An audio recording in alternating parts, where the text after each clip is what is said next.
नमस्कार। 2 दिन से थोड़ा बुखार था, गले में थोड़ी खराश थी। इतवार को थोड़ा बुखार होना शुरू हुआ तो सबने सुझाव दिया कि कोरोना का वक्त चल रहा है और यही सिम्टम्स होते हैं कि कोरोना का टेस्ट करा लेना चाहिए। कल सुबह कोरोना का टेस्ट हुआ था, शाम तक रिपोर्ट नेगेटिव आई। इस दौरान आप सब लोगों ने, बहुत सारे लोगों ने अपनी दुआएं भेजी, अपना आशीर्वाद भेजा और ऊपर वाले की कृपा से टेस्ट नेगेटिव आया। आप सब लोगों का बहुत बहुत तहे दिल से शुक्रिया जिन्होंने अपने शुभकामना संदेश भेजे। मैं अपने घर में ही एक कमरे में अपने आप को बंद किए हुए पिछले 2 दिन से देख रहा था। मेरा शरीर तो यहाँ था लेकिन मेरा मन इसी में था कि दिल्ली में किस तरह से और क्या क्या किया जा सकता है कोरोना को कम करने के लिए, लोगों को इलाज कराने के लिए। आज दिल्ली की जो पोजीशन है, दिल्ली में 31,000 टोटल केस हो चुके हैं। इसमें से लगभग 12,000 लोग ठीक होकर घर जा चुके हैं। 18,000 लोग अभी एक्टिव केस हैं जिनको अभी भी बीमारी है। 900 के करीब लोगों की डेथ हो चुकी है। जो 18,000 लोग एक्टिव केसेस हैं, इनमें 15,000 होम आइसोलेशन में अपना इलाज करा रहे हैं। कल एसडीएमए की मीटिंग थी, स्टेट डिज़ास्टर मैनेजमेंट अथॉरिटी। उसमें मुझे भी जाना था, मैं नहीं जा पाया। मनीष सिसोदिया जी और अन्य मंत्रीगण गए थे। एलजी साहब ने इसकी अध्यक्षता की थी। वहाँ पे जो आंकड़े प्रस्तुत किए गए सरकार द्वारा, वो आंकड़े दिखाते हैं कि आने वाले समय में दिल्ली में कोरोना बहुत तेजी से फैलने वाला है। 15 जून को उम्मीद है कि 44,000 केस हो जाएंगे। जो आज 31,000 केस हैं, ऐसा अनुमान है कि 15 जून तक 44,000 केस हो जाएंगे। 30 जून तक 1 लाख केस हो जाएंगे। 15 जुलाई तक 2.25 लाख केस हो जाएंगे और 31 जुलाई तक लगभग 5,32,000 केस हो जाएंगे दिल्ली में टोटल। और इसको देखते हुए 15 जून तक हमें 6,681 बेड्स की ज़रूरत पड़ेगी। 30 जून तक 15,000 बेड्स की ज़रूरत पड़ेगी। 15 जुलाई तक 33,000 बेड्स की ज़रूरत पड़ेगी। 31 जुलाई तक 80,000 बेड्स की ज़रूरत पड़ेगी। तो चुनौती बहुत बड़ी है। इसमें सबसे पहले तो अपने को ये करना है कि अपने आप को, हमें सबको कोरोना से बचाना है। इसे अब जन आंदोलन बनाना है। 3 बातों को, हमें मास्क पहन के घर से निकलना है, हमें बार बार हाथ धोने हैं, सैनिटाइज करने हैं और सोशल डिस्टेंसिंग करनी है।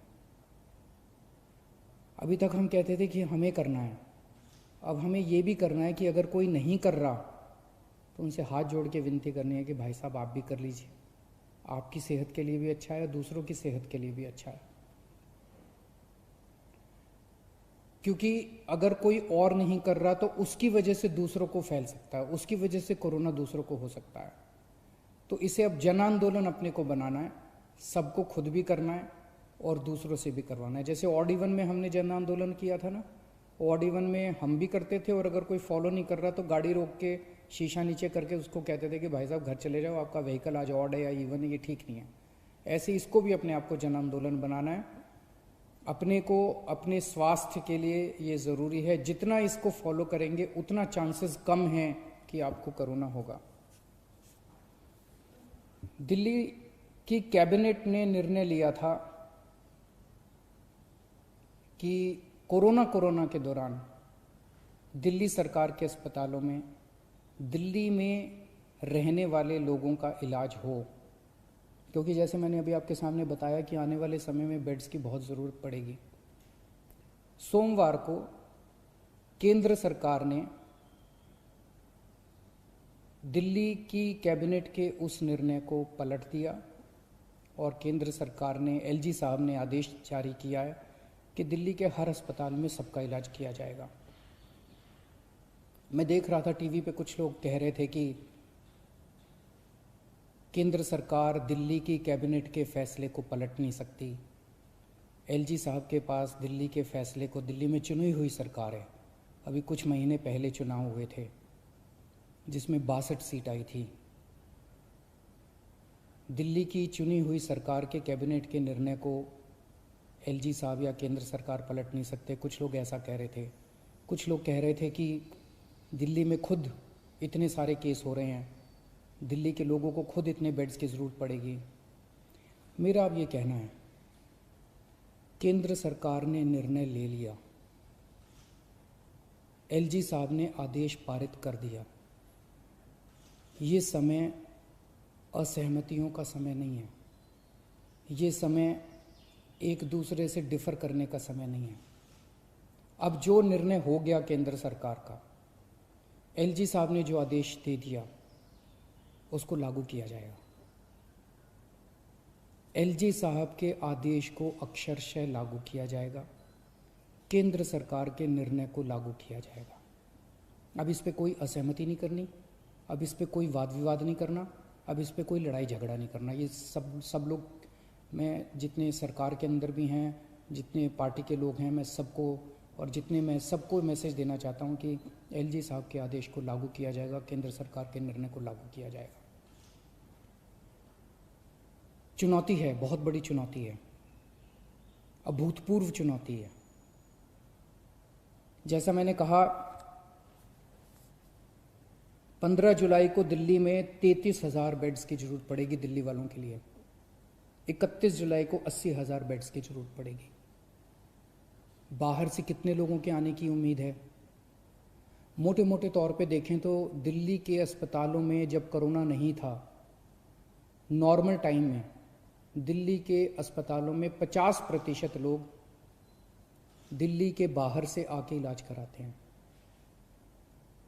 तो अगर वो अभी माना जाए तो जितने बेड्स हमें दिल्ली के लोगों के लिए चाहिए, उतने ही बेड हमें दिल्ली से बाहर से आने वाले मरीजों के लिए, हमारे भाई बहनों के लिए चाहिए होंगे।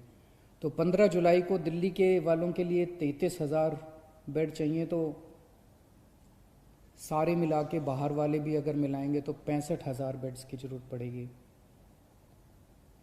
और 31 जुलाई को 80,000 बेड अगर दिल्ली वालों के लिए चाहिए तो लगभग 1.5 लाख टोटल बेड्स की ज़रूरत पड़ेगी। बहुत ज़्यादा बड़ी चुनौती है, आसान काम नहीं है। लेकिन इतना मैं कह सकता हूँ कि हम पूरी कोशिश करेंगे, तन मन धन जो बन सकेगा। ये हमारी जिम्मेदारी भी है और ये सेवा का काम है।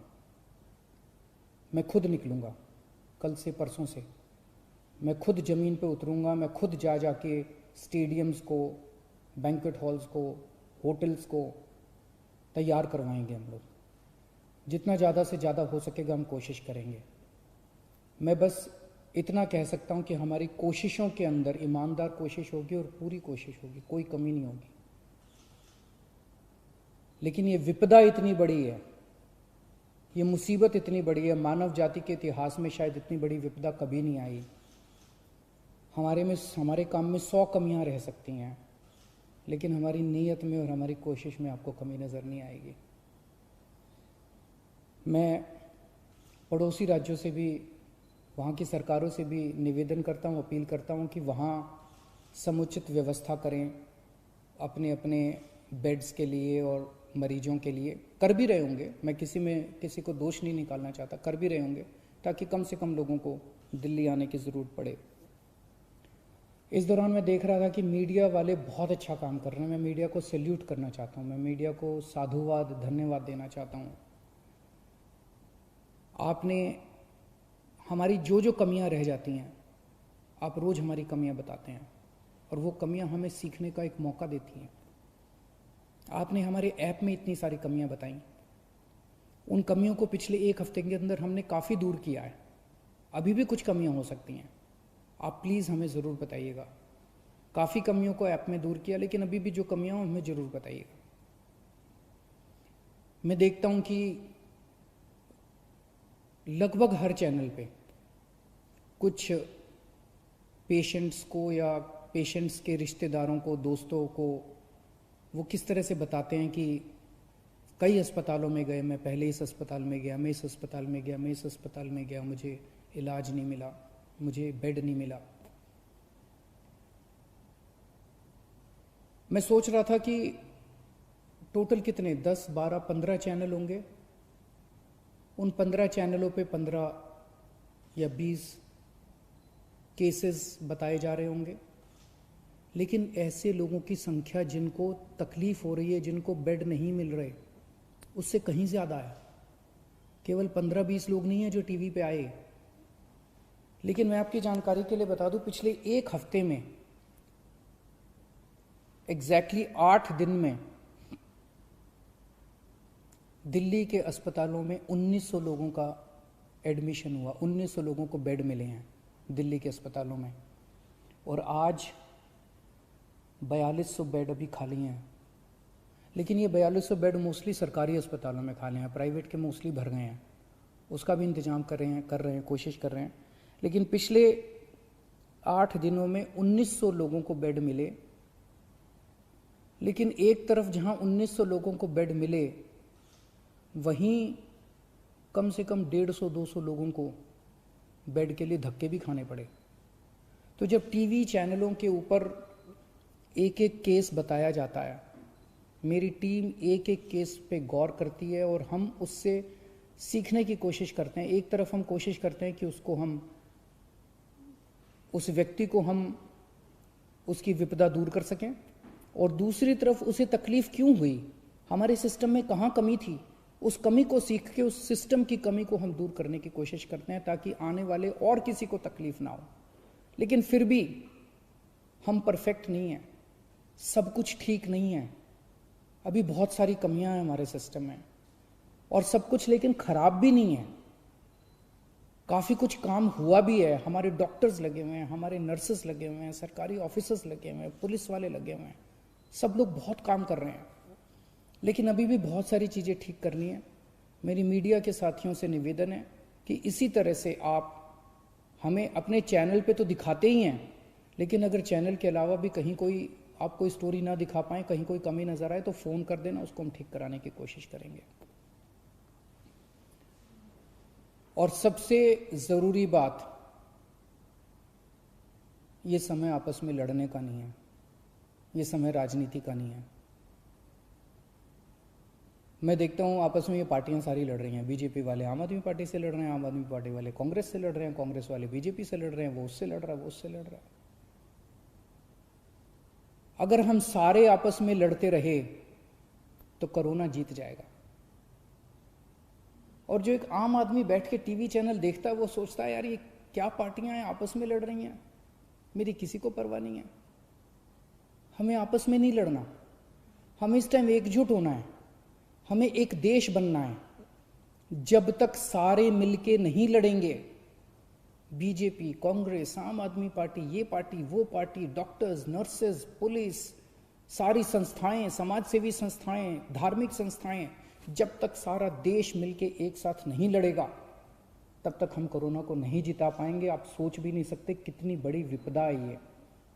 आपस में नहीं लड़ना, सारी सरकारों को मिलके, सारी संस्थाओं को मिलके, सारी पार्टियों को मिलके हमें एकजुट होके कोरोना को हराना है। अगर हम आपस में लड़े, कोरोना जीत जाएगा, और अगर हम एकजुट हो गए, हम कोरोना को हरा लेंगे। शुक्रिया।